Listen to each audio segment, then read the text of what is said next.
एक बार फिर से और एक बार डैब भी कर दे. ये भी था. नहीं प्रॉपर. ये भी नहीं था. ये चल सकता था. ये भी नहीं हुआ. Yes, good one. 6 मिनट ऐसे. First try guys, first try. I swear. 15 seconds निकल गए ट्राई करने. Introduction से शुरू करें फिर. Hi guys. So hi guys, this is Aniket. This is Jagrit.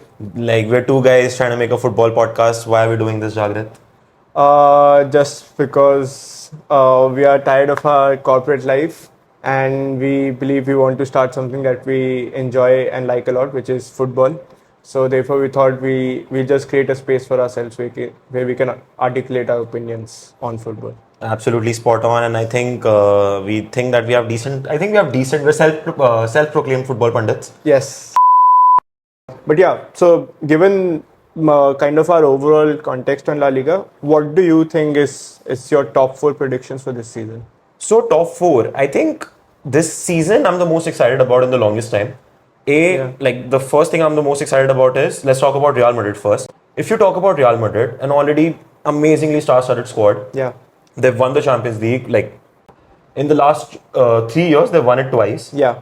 Right, and they seem to be growing. Like, and with the addition of Mbappe, it's like a team straight out of a manager mode. These are the kind of teams you build in a manager mode. Yeah. Right. So how do you think like Mbappe will fit into this Real Madrid team? Yeah, I think that's the key question for this season for Real Madrid. Given even last season, I think a lot of the fans in general they weren't that high upon Real Madrid because of Benzema kind of leaving and the whole idea of who the striker will be. And Joselu always kind of felt as kind of a stopgap solution to it. And given that, a lot of fans were kind of surprised by the way Real Madrid played last season and kind of went on to win the trophies that they did. And especially, I think just tactically, it just seems a little difficult to understand where Mbappe will fit in the current squad. I think first, if we start with the superstars right now, Bellingham and Vinícius, I think Bellingham has kind of thrived in this shadow striker role, and this lack of striker per se has really helped him. Yes, in terms of scoring these number of goals that he has last season. And I'm not sure if a striker like Mbappe coming in, how will that impact Bellingham's game? Will he kind of move forward that much into the box, which is probably the best part of his game, like those runs into the box. And those last minute goals that he scores, or like the ability to get a goal from a midfielder who's playing as a shadow striker. Yeah. So being that his key part of his game, I think that's interesting to see how Mbappe and Bellingham will fit. But even more interestingly, I think is how Vinícius and Mbappe will kind of work together. I think Vinícius and Rodrygo have built up a very good partnership in the last 5 to 6 years, and it's been growing every season. We see every season Rodrygo scoring some goals, Vinícius scoring some goals, and even when they get to play up top, they have a good chemistry with each other, where either one of them is dropping back, the other is making the run, or they complement each other really well.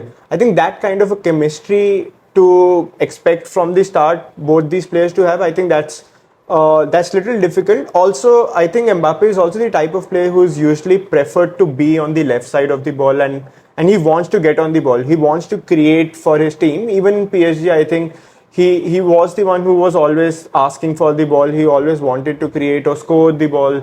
Even I recently also was hearing that he'll be on free kicks for Real Madrid, which is also interesting to me, that he's coming in, he'll straight away be on free kick. So I think given the kind of history Mbappe has had with big name players and the ego in general a top player like Mbappe has, I think that's something I am very worried about, like how Vinícius and Mbappe will kind of work together. Because I mean, Vinícius has 2 Champions League, he has achieved a lot, and he was one of those players who no one saw kind of rising at this level. He's earned a name for himself in the football community. He's earned a name himself in the kind of glorious Real Madrid legacy or history. So I don't think so it's that simple that Ancelotti will just give the reins to Mbappe. So I think managing those egos, given already the kind of star-studded lineup Real Madrid has, I think that's going to be a very, very difficult job for Ancelotti. Exactly, and even for a manager like Ancelotti, who's always relied He's always given that free hand to his players. That Yeah. the best part about Ancelotti is that he gets the best out of every player Yeah. the way they want to be. And like I think Mbappe coming in would actually threaten Vinicius and Bellingham a little bit because as you can see, both of them are competing for the Ballon d'Or right now. I think that's a healthy competition for now because no one's hurting the other one's style of play. But Yeah. let's just say for a player like Vinicius or a player like Bellingham, their stats might deplete. Yeah. Like as you can see, the same thing happened with City, where City used to play without a striker for the longest time.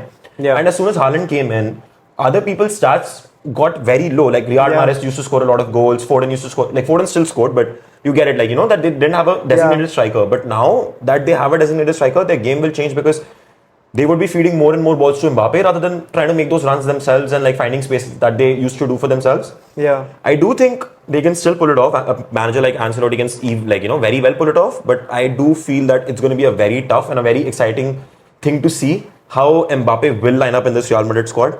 So even if you remove that, even if you remove the whole tactical part behind it, I still think Real Madrid are by far the strongest team with or without Mbappe. And good players eventually end up playing together. If Haaland fit in the City team very well, even though Haaland has a slightly different role than Mbappe, he's more of a clinical number 9 rather than Mbappe who wants more of the ball, like you said. Yeah. But it's actually going to be really exciting to see how like the team dynamic is going to be like. Who's going to be the talisman? Yeah. Are Vinicius and Bellingham will they be threatened by a huge player like Mbappe who wants to score all the goals, who wants all the glory, and who wants the Ballon d'Ors? Yeah. That'll be very interesting to see. And from a manager's point of view as well, that'll be very challenging for Ancelotti. I think one of the biggest challenges. That's a good problem to have, but I still think it's going to be like a big challenge. No, definitely. Plus, even I think in our lifetime also, if we've seen kind of the top partnerships, let's say even MSN for example, or Cristiano, Benzema, Bale, or even like Rooney, Ronaldo, and Tevez, there used to be always one guy who had to sacrifice kind of his play. Either Rooney or let's say Benzema or even Messi for that matter. Yeah. There used to be one guy who drops back, kind of creates the play, the others kind of score the goals or make the runs. I think it's interesting to see who will do that. Who will play that role? Because for Real someone Madrid. has to do it. Also, another kind of thing with Real Madrid is apart from Mbappe, also the squad overall is quite big. They have quite a lot of youngsters. There's Alde, there's still Modric there, Valverde, Endrick also is they've now signed. So there's too many good young players right now on the bench. Even Brahim Diaz, he's he's got a lot of potential. Yes. Yeah, whenever he's played, he's been really good to me.